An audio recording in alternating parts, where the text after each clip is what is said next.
Hello miss, ఏం కావాలి? ఏం కావాలన్నా చేయగలవా? ఓ ఎస్, నువ్వు చెడగొట్టిన వాటిని నేను విడగొట్టి బాగు చేస్తాను. అలాగా? నా నుండి విడగొట్టి నువ్వు చెడగొట్టిన వ్యక్తిని మళ్ళీ బాగు చేస్తావా?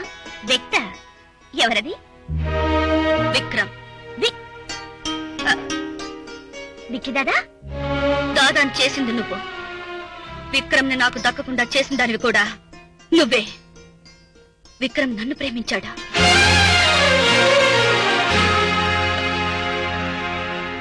అలాగా?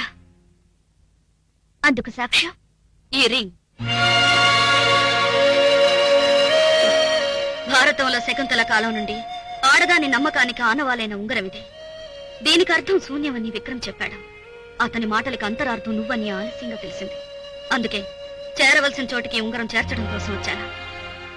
చేరవలసిన చోటు ఇదని కూడా విక్రమ్ చెప్పాడా? అక్కర్లేదు. కళ్ళారా దీపావళి రోజు మిమ్మల్ని ఇద్దరిని నేను చూశాను, మీ మాటలు విన్నాను. అందుకే మరొకరితో నా పెళ్లికి అంగీకారం కూడా తెలియపరిచాను. ఇదిగో ఉంగరం. ఏ స్వార్థంతో ఒక న్యాయవాదిని నువ్వు దారి మళ్లించావో నాకు తెలియదు, కానీ నేను మాత్రం మీ ఇద్దరి మేలు కోసమే మీ దారి నుండి తప్పుకుంటున్నాను. Wish you peaceful togetherness. Good bye.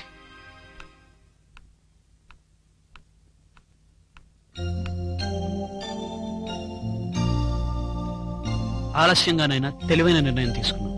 It's welcome change. Better late then never. For you and for మీ.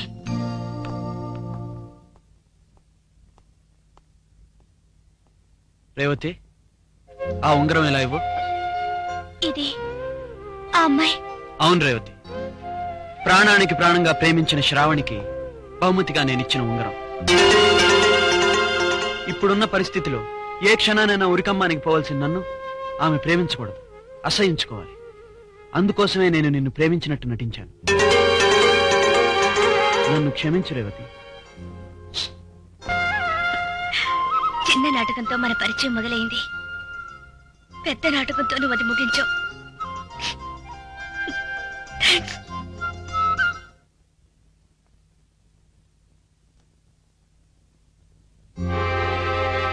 నువ్వా? ఎందుకొచ్చావు? నీకు ప్రదానం జరుగుతుందని తెలిసింది. ముత్తైదుగా వచ్చాను. ఇంత చక్కగా అలంకరిస్తున్నారే నిన్ను.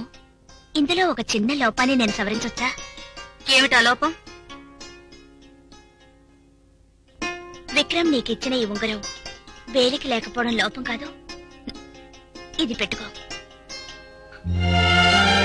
రేవతి, ఏం చేస్తున్నా? నన్ను ప్రేమించడం నీకోసం అతను ఆడిన నాటకం. నాటకమా? అవును. త్యాగం చేయడం నీ ఒక్కదానికేనా విక్రమ్కి తెలుసు. మరి నీ విషయం? నాకు తెలుసు.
నిన్ను ఉరి తీయబోతున్నాను.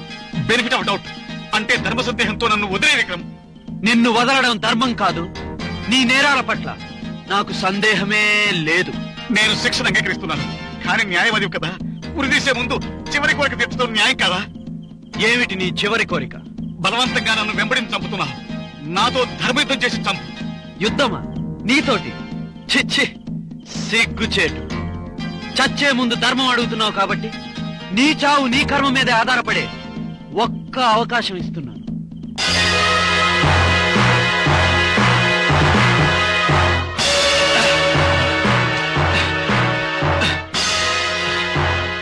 ఇది రివాల్వర్ అంటే అర్థం తెలుసుగా. ఇందులో 6 బుల్లెట్లు పెట్టవచ్చును, కానీ ఒక్కటే పెడుతున్నాను. అదృష్టం ఉంటే 5 సార్లు తప్పించుకోవచ్చును, కానీ ఒక్కసారి మాత్రం తప్పకుండా పేలుతుంది. బుల్లెట్ ఏ గడిలో ఉందో మన ఇద్దరికీ తెలియదు.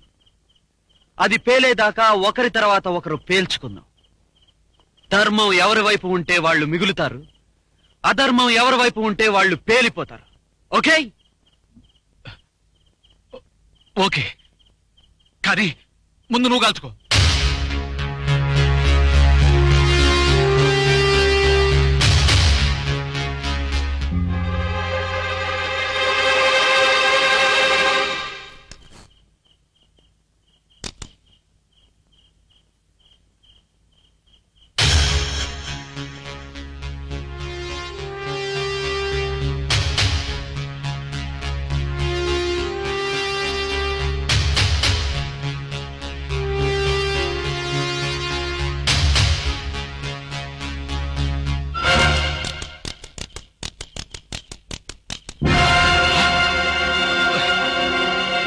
ధర్మయుద్ధం అన్నావు నువ్వు, ధర్మం తప్పావు. నువ్వు ఇలాంటి వాడివని తెలిసే నేను అందులో బుల్లెట్టే పెట్టలేదు బ్రదర్.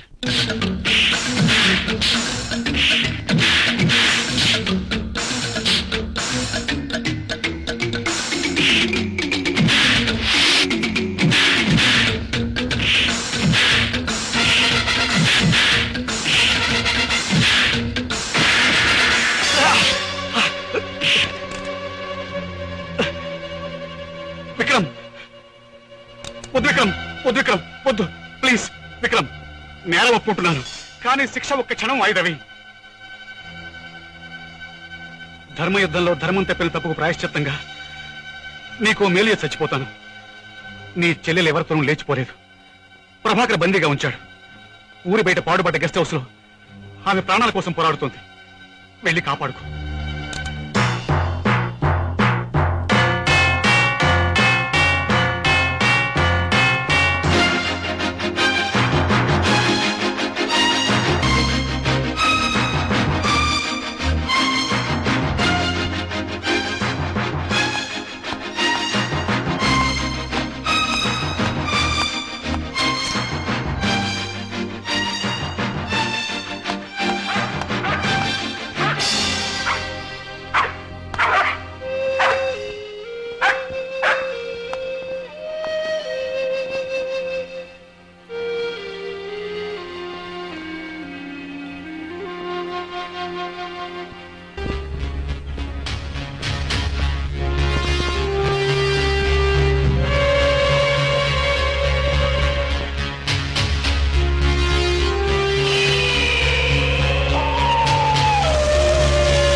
ఏమయ్యా ఈ ఫోటోలో అమ్మాయి ఉన్నాడు మొగాలు నాకు గుర్తుండవండి.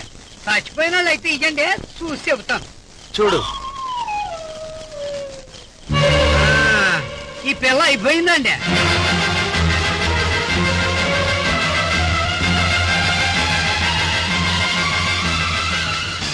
ఎప్పుడు ఎవరెక్కడికి తీసుకొచ్చారు వివరంగా చెప్పు. అయ్య బాబోయ్, నన్ను వదిలేయండి, నాకు తెలియదండి, జ్ఞాపకం లేదండి. రాస్కెల్, ఇప్పుడే చూశానని చెప్పి లేదంటావా? ప్రాణం తీస్తాను, చెప్పు.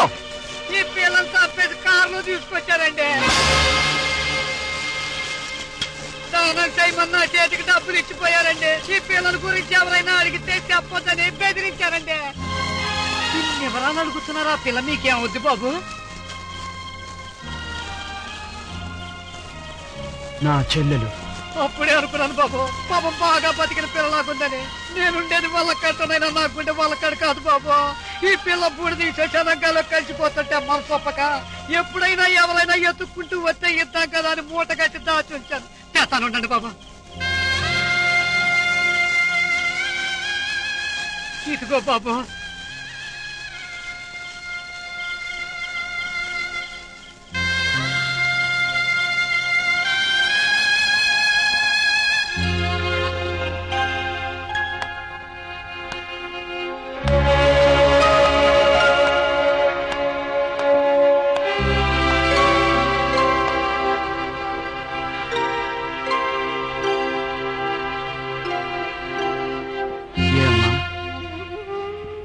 చెల్లాయి కోసమేనా? చెల్లాయి లేనిదే ఒంటరిగా ఇంట్లో అడుగు పెట్టనని ప్రమాణం చేశాను. అన్నమాట ప్రకారం చెల్లాయితోనే వచ్చానమ్మా. నిజంగానా? ఏది బాబు, ఎక్కడుంది చెల్లాయి? ఇదిగో. ఏమిటి బాబు ఇది? చెల్లాయి వివరాలు. మనస్సు గుప్పెడు, బ్రతుకు గుప్పెడు, ద్రోహుల రహస్యాలు గుప్పెడు. వాటిని పట్టుకునే ప్రయత్నం చేసిన చెల్లాయి చివరకు మనకు మిగిల్చింది గుప్పెడు బూడిద.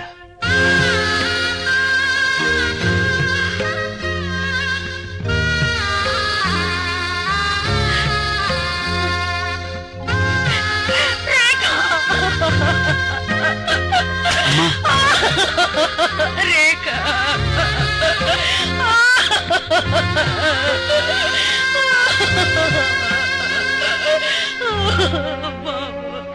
ఈ నిజం నీకింత క్రూరంగా తెలియజేసే పరిస్థితి వస్తుందని నేను ఊహించలేదు. ఇంత ఘోరం జరిగిపోతుందని నేను అనుకోలేదు. నా తోడబుట్టిన చెల్లెలు నాకు తమ్ముళ్లాగా నా ఉద్యోగ నిర్వహణలో తోడుపడాలని ప్రయత్నం చేసి ఇప్పుడు నిన్ను నన్ను ఒంటరివాణ్ణి చేసి వెళ్ళిపోయిందమ్మా. ఇది ప్రభాకరం జరిపిన హత్య, సందేహం లేదు. నా చెల్లెలు గుప్పెడు బూడిద నిమజ్జనం చేయడానికి ముందు ఆ రాక్షసుడి ప్రాణం నా గుప్పెట్లో విడిచేట్టు చేస్తాను. నన్ను దాదాగా మార్చిన వాడికి ఈ విక్కీ దాదా బహుకరించబోయేది వాడి గుప్పెడు బూడిద. ఇది నా చెల్లెల మీద ప్రమాణం చేసి చెప్తుంది.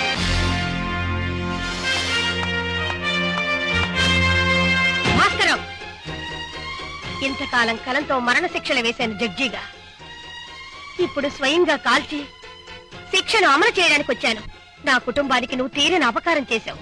నా కూతుర్ని చంపావు. ఒక్కగానొక్క కొడుకుని నేరస్తుడిగా మార్చావు. ఈ నేరాలన్నిటికీ నేను విధించే శిక్ష నుంచి నిన్న భగవంతుడు కూడా కాపాడలేడు.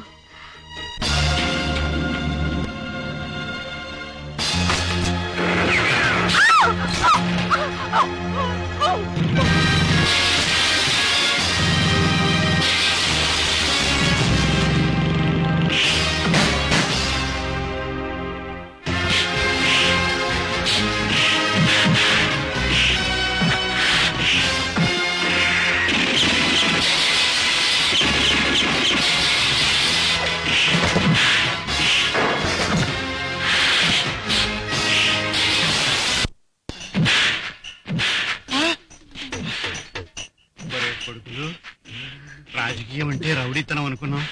ఆ ప్రభాకరం గారిని పట్టుకున్నాం, మనకి బుద్ధి వచ్చింది. ఈ విక్కీ దాదా గారు మనకి బుద్ధి చెప్పేలాగా పారిపోదాం పదండి.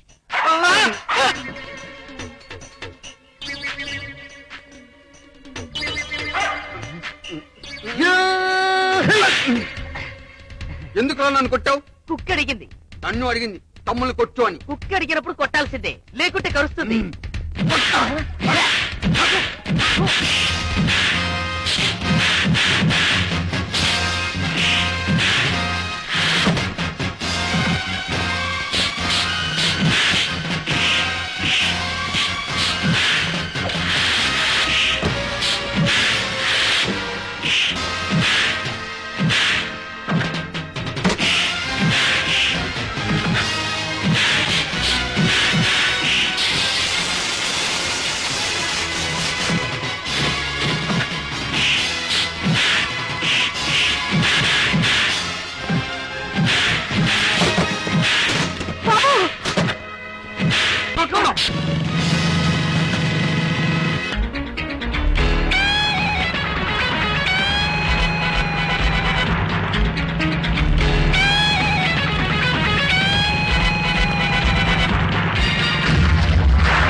కోర్టును హీనాతిహీనంగా వాడుకున్న నిన్ను అడుగు మెట్టుకు దిగదార్చి అనగదొక్కేదాకా నా పోరాటం ఆపనన్నాను, గుర్తుందా?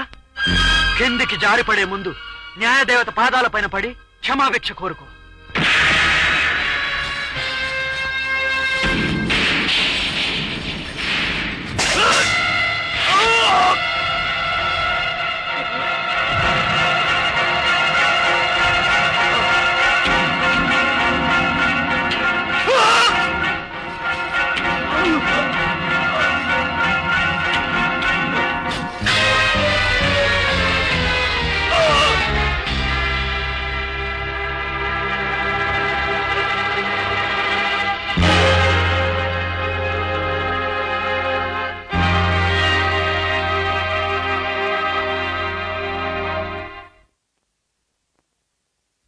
మిస్టర్ విక్రమ్, కొందరు వ్యక్తులను నీ ఆంతరంగిక కక్షల వల్ల వేరు వేరు సమయాల్లో వేరు వేరు విధాలుగా నువ్వు హత్య చేసినట్టు ప్రాసిక్యూషన్ వారు ఆరోపిస్తున్నారు.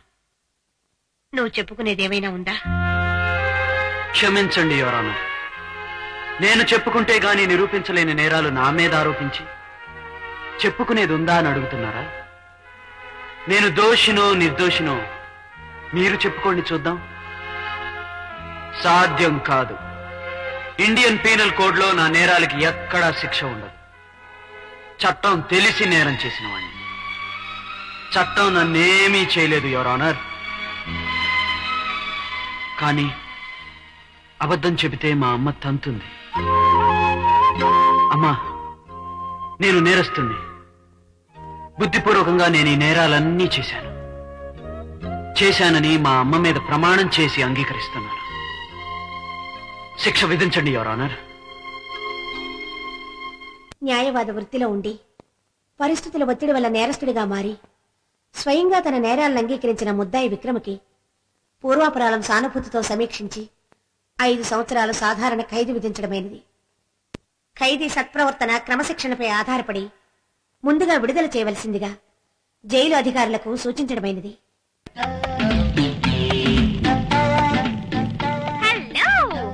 నూతన వధూవరులకు స్వాగతం.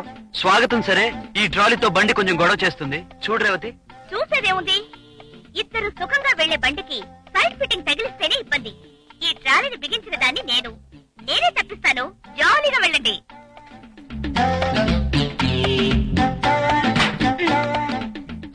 ఇక సాఫీగా సాగిపోతుంది మీ సంసార యాత్ర. Go head. నువ్వేం చేయబోతున్నావు రేవతి? ఏం చేయగలను? కలిసి మీ చేతుల్ని కలిపాను. కలవని ఈ చేతుల్ని ఇలా కలిపి చేస్తాను. నమస్కారం.